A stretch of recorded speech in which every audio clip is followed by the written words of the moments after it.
Ok mes chouchous, si vous voulez bien, on va commencer par quelque chose que l'on voit vraiment autour de nous et dont la communication est très présente en ce moment, puisqu'on parle même de légalisation, à savoir le cannabis. Et vous allez voir qu'en fait, il y a des effets qui sont vraiment visibles sur le cerveau. Souvent, le cannabis a été associé à une diminution de la matière grise. On sait que la consommation de cannabis modifie aussi le câblage des neurones. Maintenant, on n'avait pas encore de retour là-dessus sur l'impact et sur l'effet. Et c'est vrai que c'est établi comme ça depuis longtemps que la consommation de cannabis perturbe le fonctionnement des neurones et multiplie le risque de souffrir des troubles mentaux. Mais en vrai, rien ne prouvait que ça puisse réellement détériorer notre cerveau, jusqu'à récemment. Maintenant, c'est chose faite. Il y a 2 études qui viennent juste l'une après l'autre d'apporter un nouvel éclairage sur ce processus de détérioration. En novembre dernier, il y a une équipe américaine de l'université de Dallas qui a comparé par des techniques d'imagerie cérébrale les cerveaux de gros fumeurs de cannabis et ceux de non-fumeurs. Et en fait, chez les fumeurs de cannabis, les gros fumeurs de cannabis, les scientifiques ont constaté une diminution du volume de la matière grasse, celle qui rassemble le corps cellulaire des neurones, et des modifications dans la matière blanche qui regroupe les axones et reflète le câblage des cellules nerveuses. En fait, la matière blanche, c'est aussi constitué énormément de ce qu'on appelle la myéline. La myéline, je vous rappelle, on a le noyau, on a l'axone, on a l'espace synaptique, et vous avez ici cet axone à travers lequel va passer l'impulsion électrique, est entouré d'une membrane protectrice qu'on appelle la myéline. La meilleure image que je puisse vous donner, c'est un fil électrique qui est entouré dans une gaine plastique. Vous imaginez bien que plus la gaine plastique isole le fil électrique, plus l'impulsion électrique elle est rapide et fonctionne bien.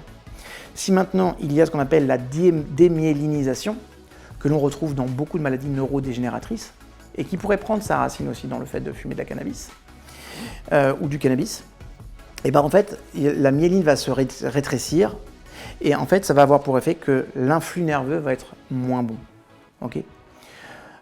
Autre chose aussi, on s'est rendu compte que la même personne avait renforcé son câblage. Ça veut dire quoi?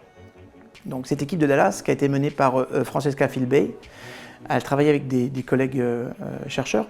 Ils ont étudié le volume de la matière grise d'une centaine de personnes en combinant plusieurs techniques d'imagerie cérébrale par résonance magnétique, le fameux IRM et IRMF. Et on s'est rendu compte que chez les fumeurs de cannabis, il est apparu que le volume de la matière grise dans le cortex orbitofrontal, en clair, le cortex orbitofrontal, c'est la région du cerveau qui est impliquée dans la motivation, dans la prise de décision. Et cette zone-là, elle a été diminuée. D'accord? Donc ça veut dire qu'on sait que fumer du cannabis va rendre difficile la prise de décision, va réduire votre motivation, et on sait également que ça a un impact sur, à terme, le développement d'attitudes paranoïaques. Et vous allez voir que ça s'est révélé d'autant plus vrai que la consommation de cannabis était ancienne. Dans le même temps, le câblage des neurones, étudié par l'IRM fonctionnel, lui, s'est au contraire révélé qu'il est beaucoup plus costaud chez les fumeurs. D'accord? Et ça veut dire quoi? C'est cette connectivité renforcée que les chercheurs américains attribuent à l'épaississement de la gaine de la myéline, qui entourait l'axone, va faiblir quand la consommation de cannabis devient chronique. D'accord? D'où l'hypothèse des scientifiques, suite à la détérioration d'une partie de ces neurones, que le cerveau du fumeur de cannabis commencerait par compenser en renforçant le câblage. Et en fait, ça, c'est un mécanisme d'adaptation qui va finir par s'épuiser et qui va finir par impacter notamment la myéline, donc la matière blanche. Le but de tout ça, mes chouchous, c'est quoi? Un cerveau du fumeur qui va se dégrader. Et je sais qu'il y a plein d'autres études qui sont en train d'arriver là actuellement. Je voyais ça dernièrement, parce que je fais partie d'un petit pôle de recherche, donc on a accès à des études nouvelles. Mais toutes vont vraiment dans ce sens. D'accord? Il se passe aussi ce qu'on appelle un phénomène de rétractation. Par exemple, il y a une équipe franco-américaine qui a été pilotée par un monsieur qui s'appelle Zoltz Lenke, okay, qui fait partie également du CNRS, ont renforcé les études de ces chercheurs de Dallas. Dans leur étude, la substance qui est active dans le cannabis, hein, c'est le THC, okay, c'est l'effet chimique du cannabis. En fait, le THC, en se fixant sur certains récepteurs des cellules, va déclencher un processus qui façonne à la fois la morphologie et la croissance des cellules nerveuses. Ça veut dire quoi? Ça veut dire qu'on sait depuis peu maintenant qu'il existe dans notre cerveau des substances dites endocannabinoïdes qui se fixent eux-mêmes aux récepteurs que le THC du cannabis a mis en place. Et du coup, en fait, ça va avoir un impact sur le mode de fonctionnement du cerveau encore plus rapidement. Les chercheurs, en tout cas, ont voulu savoir